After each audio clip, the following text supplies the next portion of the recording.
Villain and the hero almost always have a great deal in common. They both have a backstory of pain. You will normally see the villain with some sort of scar on their face or a limp or something that says they've been hurt in the past. The hero has also been hurt. They had a challenging backstory as well. The difference is they responded differently to that pain and suffering. The hero said, I am not going to let this happen to anybody else. I'm going to take the villain down. The villain says, I'm going to seek vengeance against the person who hurt me. I got hurt. I'm going to hurt other people now too. Hero takes the exact same situation and said, well, this just got harder. That's going to make the story a lot better when we conquer this thing.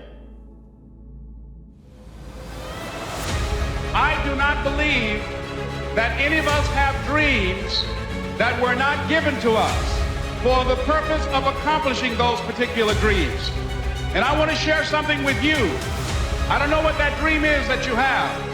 I don't care how far-fetched it might appear to be. I don't care how disappointing it might have been. But that dream that you're holding in your mind, that it's possible. You could be a lot more than you are. You could be so much more than you are that the boundaries of that are unimaginable. We get hurt, and either we don't want to deal with it because it's too painful, or we don't know how, which I think is often the case. And that hurt, we don't like feeling hurt, but without knowing it, hurt turns into anger. And then anger over time turns into bitterness. It starts to change the way we live. In your life's blueprint should be a deep belief in your own dignity, your own worth, and your own somebodyness. Don't allow anybody to make you feel that you are nobody. Always feel that you count. Always feel that you have worth. And always feel that your life has ultimate significance. We can't see the whole story. God is riding with our life. God is riding with our situation. But understand that what you're going through is a chapter in your book. You see right now is the chapter that you're living in, but it's only a chapter. Don't let a chapter of your life define the rest of your life. Every person who activates your sorrow, anger, frustration, depression, disappointment, rage is actually come into your life, has actually come into your life to teach you love.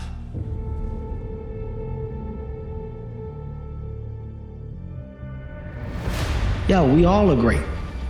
We all should think that we're great. There's no reason for you to not think that you're great. If you don't think you're great, ask yourself why. Why don't you think the highest of yourself? Pull yourself together and quit tripping, cause you in the process. God is processing you. There are winners, there are losers, and there are people who have not discovered how to win.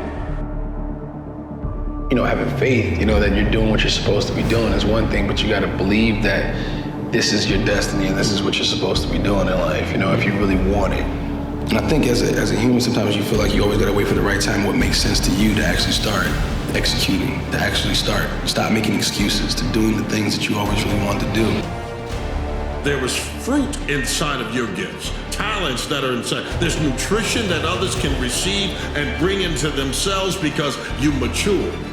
But the only way to get there is you gotta be willing to allow the seeds of your life to be covered by dirt. That means there are gonna be people that will speak negative of your name. There'll be things thrown on top of you, hurdles and trials and challenges that you never imagined that you could overcome. But it's the overcoming that makes sure that you're worthwhile.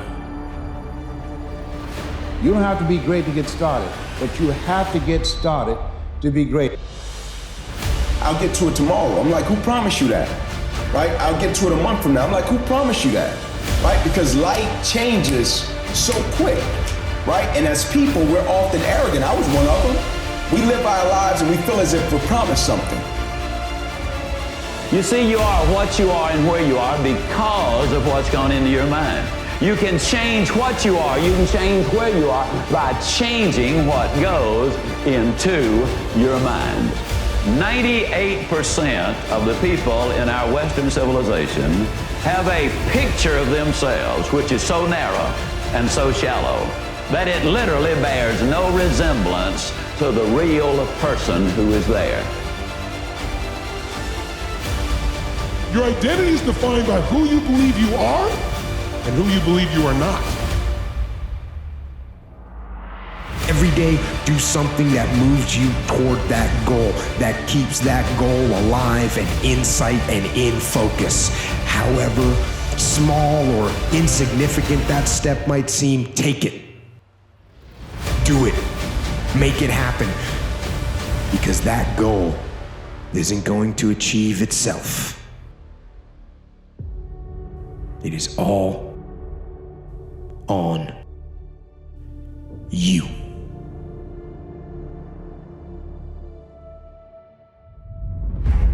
We all get what we tolerate in ourselves and other people. But when you're no longer willing to tolerate something, that's when your life changes.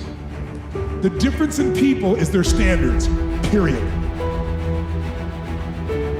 Instead of sitting at your desk resisting, imagine if you just redirected some of that energy toward looking for something else. That like the leaves get pushed off a tree, you make a decision that today I am actually going to let go of the gossiping and complaining about this because that is zapping my energy.